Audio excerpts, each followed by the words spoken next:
Don't mistake movement for achievement. It's possible to be busy all day, come home exhausted, and only then realize that very little of your day consisted of productive activities in the pursuit of your goals. Don't get faked out by being busy. The man says, "I've been going hard all day. I've really put in the hours and the effort." But here's the major question. Doing what? It isn't going hard all day that counts. It's the doing what, the value that counts. Another essential is concentration. This is one of those difficult things, especially in a society where there are so many voices asking for our attention. The television voices, the radio voices, your family voices, the friends' voices, social voices, business voices, advertising, commercials. Isn't it amazing? You can turn off the television and the commercials keep running. How do you turn them off in your mind? That is the challenge to be mastered. The best use of time comes from putting plenty of value in it. And concentration means you take that challenge seriously. It's called careful investment for maximum results. Concentration. The big sports stars will tell you the cost of not concentrating. Just a little slip of concentration, and they put one by your feet. And there goes first place, and maybe the big money. So writing a letter, concentrate. Making a call, having a conversation. Trying to solve a problem, concentrate. You won't believe the effect this will have on your life. Now, there is a time to let your mind wander, but it's a time you designate specifically for that purpose. At that appointed time, you can go off for that walk on the beach or that drive to the mountains, away from business. Let the breezes blow and your mind soar. Do some dreaming. That's healthy. But do it at that pre-planned time. At all other tasks, concentrate. Another aspect of managing goals and time is constant review. There's just no way to keep on target with your priorities without this. Whether it's business goals, personal goals, family goals, or investment goals, they must all be reviewed to see if you are on track, which is all the more reason for writing them down. Careful goal setting could be the time management answer you've been looking for. Goals well defined and well described and well thought out make us look carefully at the time we have and how to get the most from it to make all of our dreams come true. The answers to do better come from the necessity to do better. You will undoubtedly be amazed at the ideas you can come up with for the use of your time when goals and purpose have you stimulated to the maximum. Now there is a last main point to consider. You won't get everything you want. What a statement to make after studying how to get whatever you want. But you won't get everything you want, and the reason is, it's not that kind of planet. Sometimes it's going to hail on your crop and rain on your parade. I'm sure you are very well aware of this.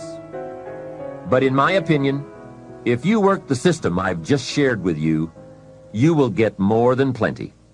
More often than not, you will get what you want. Those are good odds. Remember, major keys to your better future are going to be ideas and information. If we have any lack, it is not because we lack money or opportunity or resources. It is because we lack ideas that have taken form from information. Many years ago, I learned that some of the best advice ever given comes from the Bible. There's a phrase in that amazing book that says, "If you search, you will find." So that is the way to discover ideas and life-changing information. Search. In order to find, you must search. You must go to the seminars and to the training classes. You must listen to the cassette programs that can give you breakthrough ideas. You must go and engage in conversations with people of substance. You must go looking, go searching. Rarely does a good idea interrupt you. And as you make a diligent search, you will find just the ideas you need. Now, here is the next key word in the process of seeking information that can change your life, and that word is capture. When you find a good idea, capture it. Don't trust your memory. Capture everything. Write it down. Record it.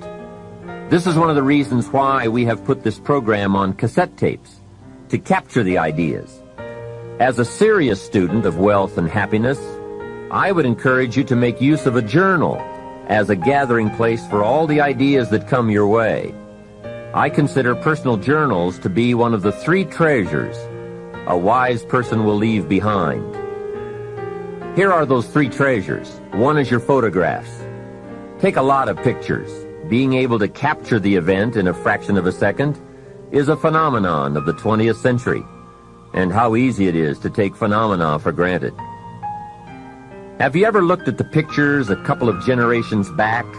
Unfortunately, there are only a handful.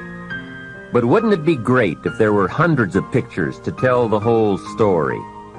So make sure you leave behind your whole story in your treasure of pictures. The next treasure to leave behind is your library. All the books you have chosen. Books well read, well underlined, with notes and observations and reflections you have written in the margins.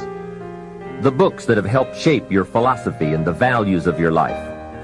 That is a treasure, your library. And your listening library, too. All these terrific cassettes. They are a treasure. The third treasure to leave behind is perhaps the most important, and that is your journals, containing all the ideas you have captured in your lifetime. Business ideas, social ideas, culture ideas, investment ideas, lifestyle ideas. Can you imagine the value these journals would have? They will certainly be more valuable to leave behind to your children than your couch. So, get serious about your search for information and ideas, and about leaving that information behind for future generations. Here is the next key word for expanding your life for the better. That word is review. Go back over all your life experiences. Learn a skill called reflection, pondering life's events with the intent of learning. That is so important. I call it running the tapes again. The events of your life are some of the best sources of information. Don't merely go through your days, get from your days. Be aware of what's going on around you so that you will drive the grooves in the record of that day deep into your consciousness. Here are some good times to reflect. First, at the end of the day, take a few minutes and go back over your day. Where you went and what you did and what you said, what worked and what didn't. What do you want to do again? What do you want to correct? The colors, the sights, the sounds, the conversations, the experiences. You see, experience can become commodity, currency, coin, an incredible source of value, but only if you take time to reflect on the experience and turn it into something of value. As we mentioned in our first fundamental, it's not what happens that makes the difference in how your life works out, but rather what you do about what happens. And part of doing something about what happens is this process of reflection, studying an event in order to glean valuable information from it. Another time to reflect is at the end of the week. Take a few hours. Take a half a day at the end of the month. Take a weekend at the end of the year. Reason? To make the past more valuable. Sophisticated people have learned how to gather up the past and invest it in the future. When my father was about to celebrate his 76th birthday, I said to him, "Father, can you imagine what it's going to be like to gather up the last 75 years and invest them in your 76th? That's how life can become productive and exciting. Not just living one more year, but gathering up the years and investing them in the next one." By reflecting, you can gather up all the conversations you have ever had and invest all that you have learned and all that you have felt in the next conversation. Gather all your experiences and invest all that you have learned and felt in your next experience. And the more value, the more substance, the more information, the more wisdom you can gather from all of your yesterdays, the more exciting your future becomes. Probably all of us already know all that we need to know in order to make our lives turn out the way we want, except for one thing: how to gather what we've learned in order to invest it in what we want to become. So start a new discipline that can lead to wealth and happiness. Find out how things work. Never let it be said you didn't find out. Now let me give you a qualifying phrase. You may not be able to do all you find out, but make sure you find out all you can do.